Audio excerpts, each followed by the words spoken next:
Hello and a warm welcome to this video, where we will guide you through the essential rule in academic writing that you need to follow. During your university journey, you have probably learned about some supposed do's and don'ts in academic writing, such as avoid using passive voice, stay away from long sentences, and start from general and move to specific, and so on. Like many other students, you therefore might have the following notion in your head that goes something like this. When it comes to academic writing, I need to follow a long list of formal rules and do's and don'ts. Well, academic writing does indeed have certain formal rules that you need to consider, especially when it comes to citing sources. However, from a content-related perspective, academic writing has almost nothing to do with following rules. On the contrary, you need to be highly flexible and always consider your audience. The best way to illustrate this is with a tennis analogy. In tennis, there are clear formal rules that both players must adhere to. But imagine if Roger Federer had always followed the exact same rules during his matches, for example, consistently returning the ball to the upper left corner. With such a strategy, he probably wouldn't have won any of his 20 Grand Slam titles. Depending on his competitor on the other side and the unique dynamics of the match, he had always to adjust his game and decisions to achieve his goal. The same principle applies to academic writing and can be demonstrated with the following two sentences.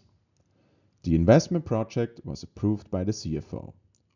Or sentence 2, the CFO approved the investment project. If I were to ask you, which of these two sentences is better, what would you say?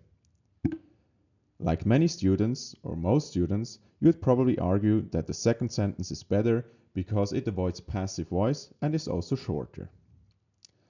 Well, the correct answer is that neither of the two sentences is inherently better or worse. It depends entirely on the specific content focus of your bachelor or master thesis and your target audience. If your readers, including your supervisor, are primarily interested in the investment project itself, then the first sentence is better, because it emphasizes the project and explains what happened to it. It was approved by the CFO. But if your readers and your supervisor is more interested in the CFO's role, then the second sentence is better, because it highlights the CFO's action. He approved the investment project. So, just as Roger Federer had to be flexible and adapt his game to his competitors, you must be flexible when it comes to academic writing.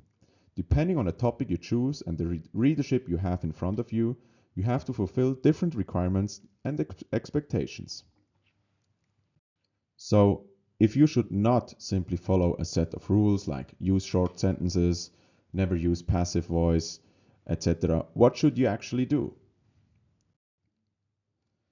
Based on our experience, the best academic bachelor or master theses are written by students who align the content of their thesis, including the writing style, with a specific readership and audience.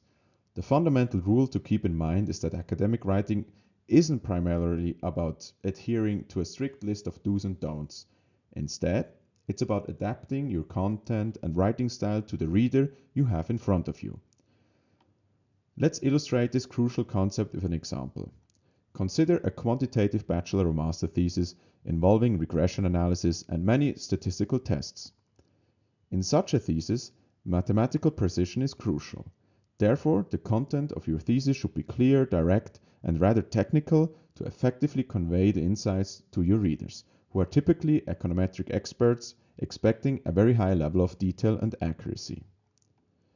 In contrast, if you write a more qualitative thesis involving interviews, subject matter experts, a more narrative descriptive approach is likely to be more suitable, because this allows you to better capture the details of the personal experiences and opinions of the interviewees that you have in front of you.